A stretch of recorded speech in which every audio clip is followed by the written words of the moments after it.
ค่อยเป็นแม่ที่มีลูกนอกสมรสอยู่คนหนึ่งอีกบ่ดนก็จะเกิดคนที่สองอีก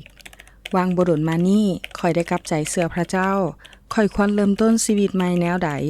ควรเฮ็ดแนวใดจึงจะถิ่มชีวิตเก่าได้และยังมีลูกที่เกิดจากความบาปอีก2 คนเมื่อพวกฟาริสายได้พาหญิงผู้หนึ่งที่ถูกจับในขณะที่กำลังลิ้นสู้มาหาพระเยซูพระองค์ได้บอกพวกเขาว่ามีคนใดในพวกเจ้าที่บ่ได้เฮ็ดบาปให้ผู้นั้นเป็นผู้ทำอิฐที่แกว่งก้อนหินใส่หญิงคนนี้ย้อนในพวกเขาบ่มีผู้ใดที่บ่มีบาปเลยบ่มีไผสามารถแกว่งหินก้อนทำอิฐได้พวกเขาจึงหนีออกไปเทื่อละคนจากนั้นพระเยซูได้กล่าวกับหญิงคนนั้นว่าเฮาก็บ่ลงโทษเจ้าเหมือนกัน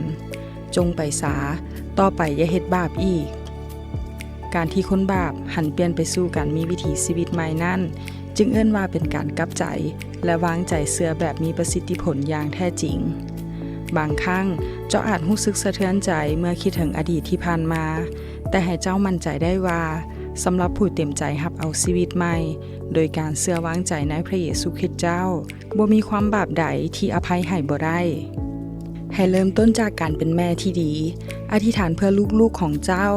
และสั่งสอนพวกเขาให้รู้จักกับพระคริสต์แล้วมื้อหนึ่งพวกเขาจะเห็นการเปลี่ยนแปลงในชีวิตของเจ้า